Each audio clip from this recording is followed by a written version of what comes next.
Hey guys, this is ADtheHuman here. I'm recording this so I can let you guys know something that I never told you in the SuperSpaceThings videos. And that is March is Messier Marathon month. Messier marathons are basically a rite of passage for astronomers, especially beginning astronomers, where they can spend one night out in the darkest location that they can find and see if they can locate every single Messier object. Now, Messier objects are 110 of the brightest things in the night sky. They were found by a man named Charles Messier, and he was looking for comets. And every time he thought he saw a comet, he noticed that the fuzzy object he saw didn't move in comparison to the rest of the stars in the sky, like comets will do. So, because of this, he wrote down their location, and every night he went out and tried to find that comet. He was actually looking for Halley's Comet because his superior had charted when Halley's Comet would come back and told him where it would be. So he made a list, and he added to that list after it was published, and it's come out to about 110 different nighttime objects.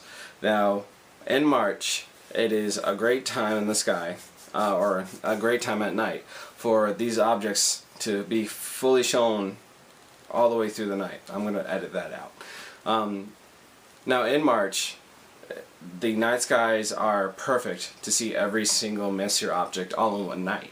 So if you can get some sort of proof, either draw it, have a witness, video record you finding it, or actually manage to go ahead and take a picture of every single object, then you can get certificates, you can be awarded with probably paper certificates, but it's something that you do once you start getting used to looking at the night sky and once you feel confident in what you've learned. Now, I know that it's at the end of the month and you want supremely dark skies to do this, and right now the moon's gonna head to full, so it's kind of over for this month. But I do want to tell you a couple of things that you can use while you're out there. One of which, I know if you watch my SuperSpaceThings video, then you'll know binoculars and a stand. You're not going to be able to take pictures of it, but if you just want to find them to look what they look like, binoculars are the way to do it.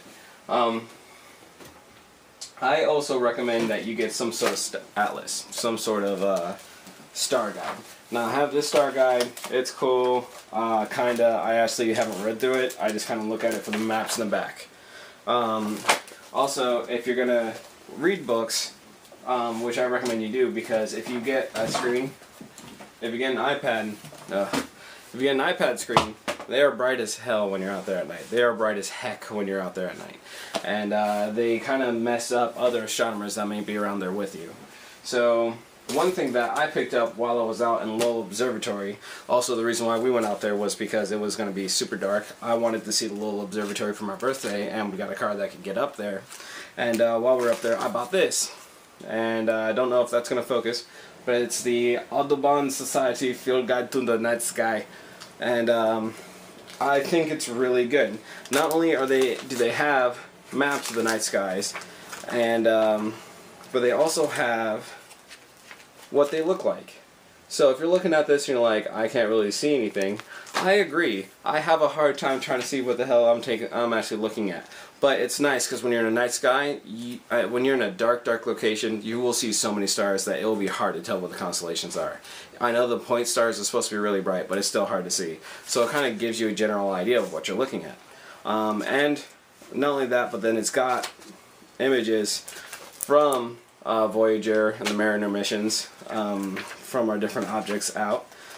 With that, they actually have a list of what different things are in these constellations. So if I turn to a page and I say, oh, you know, I like this part of the sky, it's this month, this time at night, I'm looking in this direction, oh, I want to look in this constellation, then it'll tell me what the constellation looks like, and it'll give me a reference page to what it'll look like in the night sky, and then that'll give me a reference page to what objects are in that constellation. So it's really handy, and I'm glad I found it. The only thing is the pages are like Bible pages. They're really, really thin. So I'm really afraid to tear it. And this binding, I'm not sure if you guys can see that either. The binding's really weak. Every time I open this up, I just hear. Can you guys hear that? Yeah.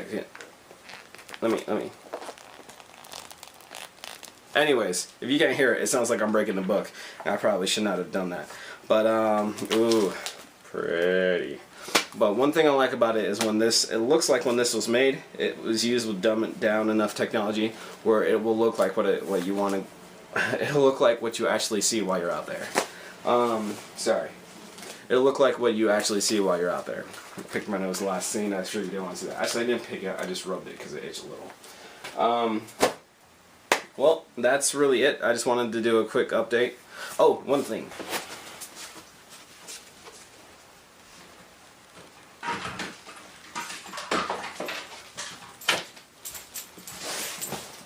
This is my monopod, and it looks a little bit dirty, but monopod, extendo, put things on, look through them. That's all it is. That's all it looks like, because I keep telling people to get one of these. They don't know what I'm talking about.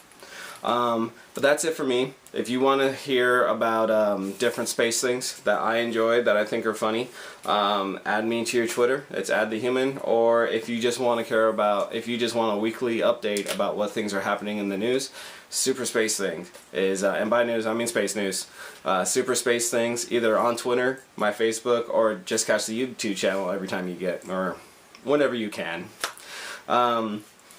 That's it. I hope you guys have a good night, and if you guys are going to be in town, if anybody's going to be in town, if you guys are going to be in town in one day, so I'm pretty sure I work tomorrow at the observatory, and you want to see what a smaller observatory looks like, come on out to Gilbert. It's at, where is it at? It's the Gilbert Rotary Centennial Observatory. Find it, look it up. You want to see what an observatory kind of looks like? Come on out and I'll show you what we have out there. I wouldn't make a night of it, because unless you want to stare at the moon, because the moon's going to be bright, and the moon kind of ruins things for people who want to see other than the moon. So have a good night, and I will see you guys later.